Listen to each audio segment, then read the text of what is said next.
अस्सलामुअलैकुम मोअज़्ज़िज़ दोस्तों, मेरा नाम जवाद अहमद है। मोटिवेशनल स्पीक में आप तमाम दोस्तों का खुश आमदीद। आज का जो मैं आपके साथ वाक़या शेयर करने जा रहा हूँ, यह मुझे फ़ेसबुक के मैसेंजर पर मौसूल हुआ। उन्होंने अपना नाम ज़ाहिर करने से मना किया है। वो लिखती हैं कि यह वाक़या 2017 का है, जब हम अपना पुराना घर छोड़कर एक फ़्लैट में शिफ्ट हुए थे। चूँकि मेरी वालिदा सरकारी तौर पर मुलाजिमत करती थी, इसीलिए हमें सरकारी क्वार्टर मुयस्सर था। लेकिन कुछ अरसे के बाद हमें सरकारी क्वार्टर को खाली करना पड़ा। जगह जगह किराए का घर तलाश करने के बाद हमें एक प्रॉपर्टी डीलर के ज़रिए एक फ़्लैट मिला और उसे देखते ही वो हमें पसंद आ गया।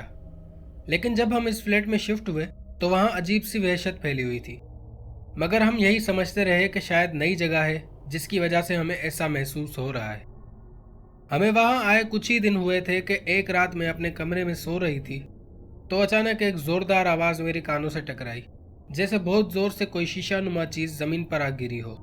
और वो आवाज़ मेरे कमरे में मौजूद अटैच वॉशरूम से आई थी। मैंने यही सोचा कि वॉशरूम में लगा शीशा गिर कर टूट गया होगा। मैं उठकर उसे देखने गई। जब मैंने वॉशरूम का दरवाज़ा खोला तो अंदर सब कुछ अपनी जगह मौजूद था। दीवार पर लगा शीशा भी अपनी जगह पर सही सलामत था।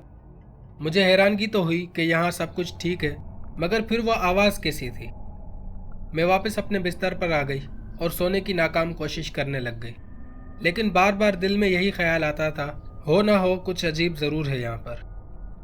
मैं अभी इन्हीं सोचों में गुम थी कि ऐसे महसूस हुआ जैसे वॉशरूम का दरवाज़ा कोई अंदर से खींच रहा हो। मैंने जब देखा तो सच में कोई दरवाज़ा खींच रहा था। मैं बहुत घबरा गई और ख़ुद को कंबल के अंदर छुपा लिया, साथ साथ आयतुल कुर्सी का विर्द भी शुरू कर दिया। कुछ देर बाद सब कुछ ठीक हो गया। मैं फिर सोने की कोशिश करने लग गई। दूसरी सुबह मेरी छोटी बहन ने मुझे बताया कि इसने सफ़ेद लिबास में किसी को देखा है। उसने बताया कि रात को जब वो सोने से पहले टूथब्रश कर रही थी, तब उसने देखा कि कोई चीज़ फुर्ती से उसके आगे से गुजर गई थी। फिर तो जैसे रोज़ का मामूल सा बन गया। हर दिन कुछ नया और अजीब होने लगा था। घर में अजीब सी नहूसत फैली हुई थी, खासकर घर का एक कमरा जिसमें बाकी घर की निस्बत टेम्परेचर बहुत कम था। जून का महीना चल रहा था, जब अच्छी खासी गर्मी होती है। एक महीने बाद चाचू की शादी थी। हम सब उसकी तैयारियों में मशरूफ़ हो गए और घर में होने वाले वाक़यात को भूल गए। हमारी फैमिली में हम 3 बहनें, एक भाई और अम्मी हैं। मेरे वालिद साहब 2005 के ज़लज़ले में शहीद हो चुके हैं। एक रात मैं और मेरी छोटी बहन जब खाना खा रहे थे कि अचानक किसी के कदमों की आवाज़ आई, जैसे कोई पाँव घसीटते हुए गुजर रहा हो। मैं और मेरी बहन एक दूसरे की तरफ देखने लगी। उसने भी वही आवाज़ सुनी और महसूस की थी जो कि मैंने सुनी थी। इतने में अम्मी ने मुझे आवाज़ दी कि जल्दी से कमरे में आओ, या अल्लाह खैर। ये कहते हुए हम दोनों कमरे की तरफ भागी।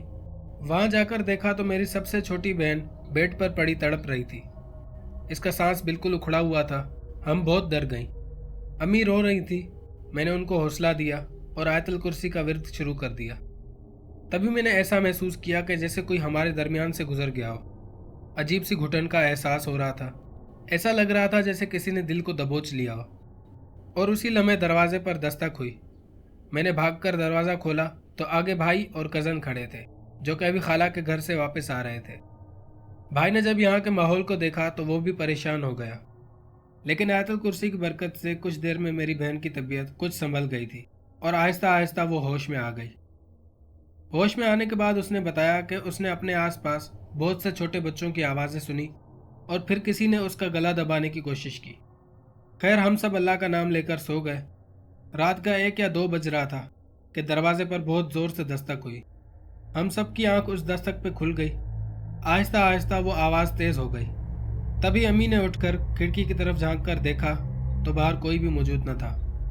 इतने में दस्तक आना बंद हो गई और हमने चैन का सांस लिया। लेकिन कुछ देर बाद वही दस्तक वाला सिलसिला शुरू हो गया। हमने दरवाज़ा नहीं खोला, लेकिन हम सब बुरी तरह डर गए थे। अगले दिन अम्मी ने पड़ोस में रहने वाली आंटी को सारी बात बताई तो उन्होंने अम्मी को कुरान खानी का मशवरा दिया। पड़ोस वाली आंटी के मशवरे के मुताबिक हमने घर में कुरान खानी रखी, जिसमें हम सब ने और मोहल्ले की बाकी औरतों ने भी शिरकत की। कुरान खानी की बरकत से घर में एक पुरसुकून माहौल बन गया। हम सब ने अल्लाह का शुक्र अदा किया। वो जो भी चीज़ थी अब यहाँ नहीं है, लेकिन हमारी ये खुशी ज़्यादा दिन टिकने वाली नहीं थी। इसके बाद हम सब चाचू की शादी में चले गए। वहाँ से जब हम वापस लौटे तो घर का मंजर देखकर हम हैरान रह गए, क्योंकि वो कमरा जिसका टेम्परेचर बाकी कमरों के मुकाबले ठंडा था, पूरे कमरे में धुआं भरा हुआ था। हमने समझा कि शायद घर में आग लग गई है, लेकिन जब देखा तो वहाँ कहीं भी आग नज़र नहीं आई।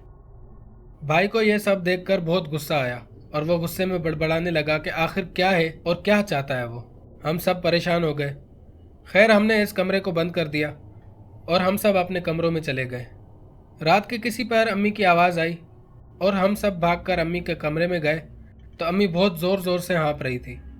कुछ देर बाद जब अम्मी की हालत संभली तो उन्होंने बताया कि वो दरमियाने कद की अजीब सी मखलूक थी, जिसने सफ़ेद रंग का चोगा पहन रखा था और उसका चेहरा भी बिगड़ा हुआ था, जैसे किसी ने हथौड़े मार मार कर कुचला हो, और उसके मुंह से खून बह रहा था। हम सब ये बहुत अच्छी तरह समझ गए थे कि ये जो भी कोई चीज़ है वो ये नहीं चाहती कि हम यहाँ रहें, और हम खुद भी अब यहाँ नहीं रहना चाहते थे। सुबह होते ही हमने नए घर की तलाश करना शुरू कर दी और हमें जल्द ही इसी मोहल्ले में एक दूसरा फ्लैट भी मिल गया। हम इस फ्लैट में शिफ्ट हो गए और अब हम यहाँ हंसी खुशी ज़िंदगी गुजार रहे हैं। बाद में पता चला कि इस फ्लैट में कोई भी 1 या 2 हफ्तों से ज़्यादा नहीं रहा, मगर हमने तो 2 माह गुजार दिए थे। लेकिन जिस अजियत में हम इस फ्लैट में रह रहे थे वो सिर्फ हम ही जानते हैं या वो लोग जो हमसे पहले इस घर में रहे होंगे। हमें यहाँ 3 साल गुजर गए हैं, मगर वो फ्लैट आज भी खाली पड़ा है। हमारे बाद एक फैमिली आई, लेकिन वो भी ज़्यादा दिन टिक ना सकी। इस फ्लैट में ऐसी कौन सी मखलूक आबाद है जो किसी और को वहाँ आबाद नहीं होने देती। मैं अपनी एक वीडियो में पहले भी इस बात का जिक्र कर चुका हूँ कि अगर आप कोई भी घर या फ्लैट किराए पर ले रहे हो या उसे ख़रीद रहे हो तो एक बार उस घर के बारे में आसपास के लोगों से मालूमात हासिल ज़रूर कर लें। उम्मीद करता हूँ कि आज का वाक़या आपको बहुत पसंद आया होगा। मज़ीद ऐसे सबक आमोज़ वाक़यात के लिए चैनल को सब्सक्राइब ज़रूर करें। मैं मिलता हूँ आपसे एक और नए वीडियो और एक और सबक आमोज़ वाक़ये के साथ। तब तक के लिए अपना और अपने प्यारों का बहुत सारा ख्याल रखें। अल्लाह हाफिज़। अल्लाह निगहबान।